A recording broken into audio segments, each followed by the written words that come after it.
Jesus, his disciples, and his mother Mary were invited to a wedding in a small town called Cana in Galilee.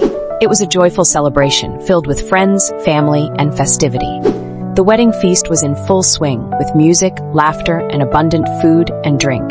However, as the celebration continued, the hosts faced an embarrassing situation. The wine ran out.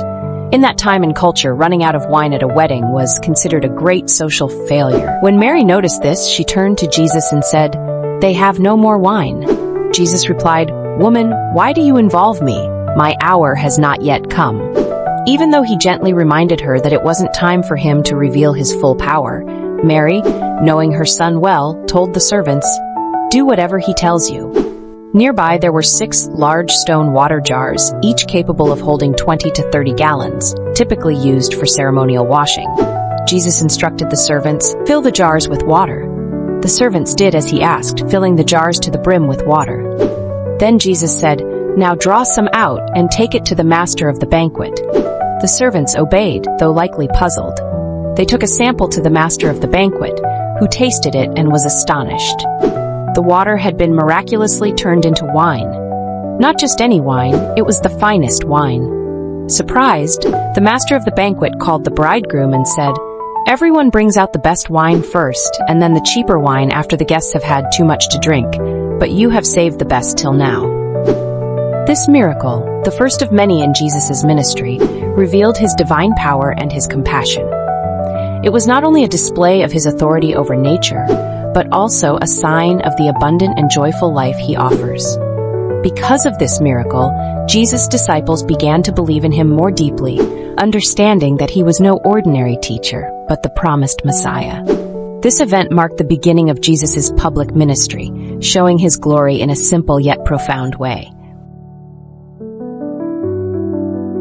One day, Lazarus fell gravely ill.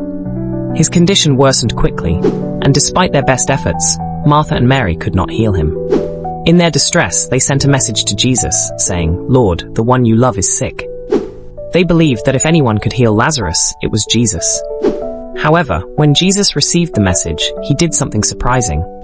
Instead of hurrying to Bethany, he stayed where he was for 2 more days. His disciples were puzzled, but Jesus told them, "This sickness will not end in death. It is for God's glory, so that the Son of God may be glorified through it." Days passed, and Lazarus' condition grew worse. Eventually, he passed away, and the whole village mourned the loss of such a beloved man. Mary and Martha were heartbroken. 4 days after Lazarus had been laid in a tomb, Jesus finally arrived in Bethany. Martha, upon hearing that Jesus was near, ran out to meet him. Through her tears, she said, "Lord, if you had been here, my brother would not have died. But even now I know that God will give you whatever you ask." Jesus looked at her with compassion and said, "Your brother will rise again." Martha replied, "I know he will rise again in the resurrection at the last day." But Jesus shook his head gently and said, "I am the resurrection and the life. The one who believes in me will live, even though they die, and whoever lives by believing in me will never die. Do you believe this?" "Yes, Lord." Martha replied, her voice filled with hope.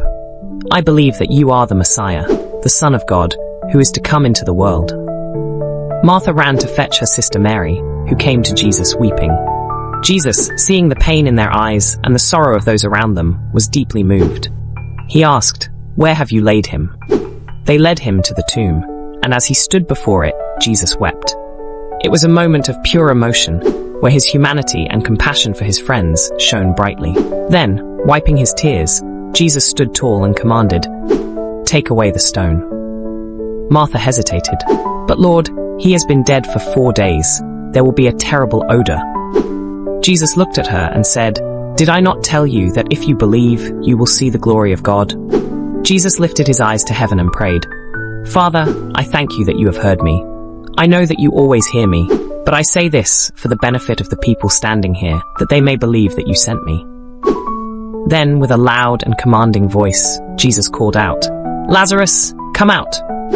For a moment there was silence. The crowd held their breath. And then from the dark entrance of the tomb, they saw movement. Lazarus, still wrapped in his burial clothes, stepped into the light. Gasps of disbelief and joy rippled through the crowd. "Take off the grave clothes and let him go," Jesus instructed, and the people rushed to free Lazarus from the linen strips. Mary and Martha wept, but this time their tears were of joy and amazement. Lazarus, once lost to death, was now alive, a living testimony of the power of Jesus. From that day forward, the story of Lazarus spread far and wide. Many who heard it came to believe in Jesus as the Messiah. But there were also those who saw the growing influence of Jesus as a threat, and they began to plot against him. Yet for Mary, Martha, Lazarus, and those who believed, their hearts were filled with a new hope, for they had seen with their own eyes that even death could not stand before the Son of God.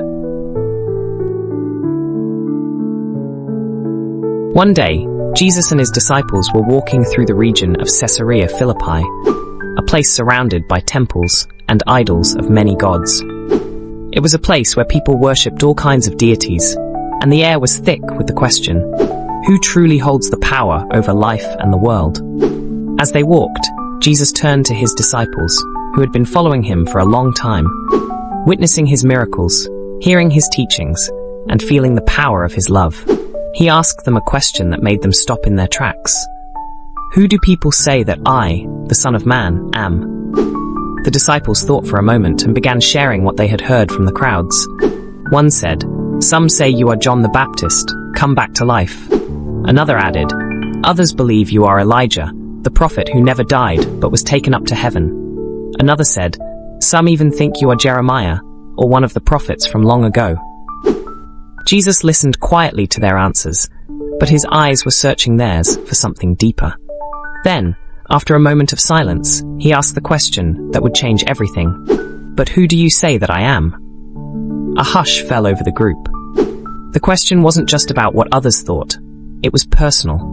Each of them had to decide who Jesus was to them. Peter, always quick to speak, felt something stirring deep in his heart. The answer came to him not from what he had seen or heard from others, but from a certainty within, almost as if God himself had whispered it. With a bold voice, Peter declared, "You are the Christ, the Son of the living God." A smile spread across Jesus' face.